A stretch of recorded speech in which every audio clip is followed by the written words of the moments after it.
Bonjour à tous. À la suite de ce que nous avons vu précédemment, nous allons aujourd'hui nous poser une question. A-t-on le devoir, même le droit, de se poser la question qui est le Mashiach? Qui est cet individu, qui est cette personne-là qui sera le Mashiach? À cet égard, comme d'habitude, il faut toujours se tourner autant que possible vers la halakha, vers la loi juive. Car c'est elle qui statue, qui fixe ce que nous devons faire précisément, ce que nous devons faire, d'une manière concrète. Et en l'occurrence, la halakha concernant le Mashiach, elle est fixée par un seul décisionnaire qui est en l'occurrence Maïmonide, le Rambam. On remarque chez le Rambam qu'il distingue, lorsqu'il décrit la personnalité de celui qui doit être le Melech HaMashiach, il distingue deux types de critères. Ce qu'on appelle Bechezkat Sheu Mashiach et ce qu'on appelle Mashiach Bevadai. Dans un premier temps, le Rambam nous parle des critères qui vont faire que le Melech HaMashiach est Bechezkat Sheu Mashiach. Il est présumé Mashiach. Le mot présumé est à prendre entre une multitude de guillemets parce que c'est pas la vraie traduction et c'est pas notre propos de s'apesantir aujourd'hui sur la traduction de Cheskat, mais on va rester sur le mot présumé parce qu'il faut bien dire un mot. Le présumé Mashiach. Et ensuite, il nous parle de Mashiach Vadaï. La différence entre Mashiach Vadaï, Mashiach évidemment, Mashiach sûr, certifié, on ne peut plus revenir en arrière, celui le Melech HaMashiach, et la délivrance est arrivée avec ça.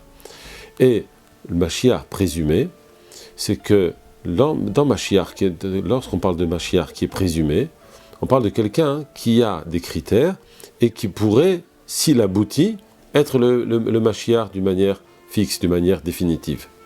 Mashiach Vadaï nous décrit Mashiach tel qu'il est, effectivement Mashiach, c'est lui, on ne peut plus bouger. A priori, il en aurait eu d'intérêt que dans le deuxième type de critères, Mashiach Vadaï. Ce qui m'intéresse, c'est que lorsqu'on a Mashiach, de reconnaître le Mashiach. Pourquoi a-t-on un intérêt de voir Mashiach présumé? Mashiach présumé, que si on a une personne qui a tel et tel critère, alors il pourrait, s'il passe à Vadaï, il passe dans le deuxième sorte de critère, alors il sera le Mashiach définitif. Je n'ai pas besoin des premiers critères, j'ai besoin que des deuxièmes critères qui m'indiquent qui est le vrai Mashiach. Là-dessus, on a un mot du Chida, pardon. Le Chida pose la question suivante. Dans la Tefila, dans la prière, nous demandons toutes sortes de besoins.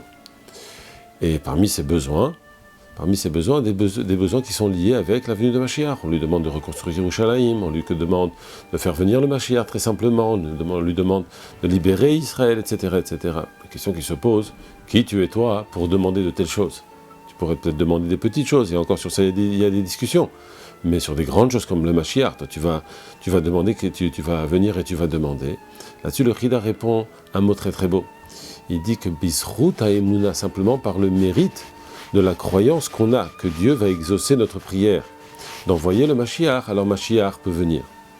C'est-à-dire que cette notion-là, de demander le Mashiach d'ores et déjà, de s'intéresser d'ores et déjà à la personnalité du Mashiach, c'est quelque chose qui fait partie de la croyance juive, en temps d'exil, en temps de galoute, et pas dans un temps où Mashiach est déjà dévoilé. C'est quelque chose avec laquelle on doit vivre d'ores et déjà. C'est pas quelque chose qui est une théorie, c'est pas quelque chose qui est pour plus tard. C'est une chose avec laquelle on doit vivre d'ores et déjà et maintenant. Et de la même manière, lorsque quelqu'un attend quelque chose, imaginons-nous une jeune fille qui cherche à se marier, et qu'on lui dit, voilà, j'ai trouvé pour toi un khatan, mais je te dis ni qui c'est, ni quand il va venir, ni comment il s'appelle, ni qu'il est gentil, ni qu'il est méchant, ni rien du tout. Je dis, j'ai un khatan. Quelle jeune fille va s'arrêter sur une telle promesse? Ou un jeune garçon qui cherche à se marier, j'ai une jeune fille pour toi, mais je te dis rien du tout sur elle. Dans la mesure où le jeune homme ou la jeune fille est intéressé véritablement à se marier, dès qu'on lui dit, j'ai un khatan, j'ai une kala, j'ai une jeune fille, j'ai un garçon pour toi, évidemment, il va vouloir avoir des détails sur cette chose-là. Et donc de la même manière, c'est ça que nous dit le Chida. C'est que les Bnei Israël doivent avoir effectivement une soif, ils doivent avoir une véritable croyance, une véritable attente dans le Melech HaMashiach. Et dans la mesure où ils ont une véritable attente sur le Melech HaMashiach, dans ce cas-là, ils cherchent les détails, bien entendu. Et de là, on comprend mieux le Rambam. Pourquoi le Rambam ne parle pas simplement de Mashiach Vadaï? Ça veut dire une fois qu'il est évident que c'est lui. Il nous parle aussi de Bechezkat Shu Mashiach. Ça veut dire alors qu'il est en plein dans son travail, qu'on ne sait même pas si ce travail va aboutir. Parce que ces critères-là font partie de la croyance juive, de la recherche que nous avons et que nous devons avoir de chercher qui c'est, qui cela peut être. Et par conséquent, à la question qu'on a posée au démarrage, est-ce qu'on a le droit, est-ce qu'on a le devoir de chercher qui est le Mashiach? La réponse évidemment, selon la halakha, la réponse évidemment, c'est oui.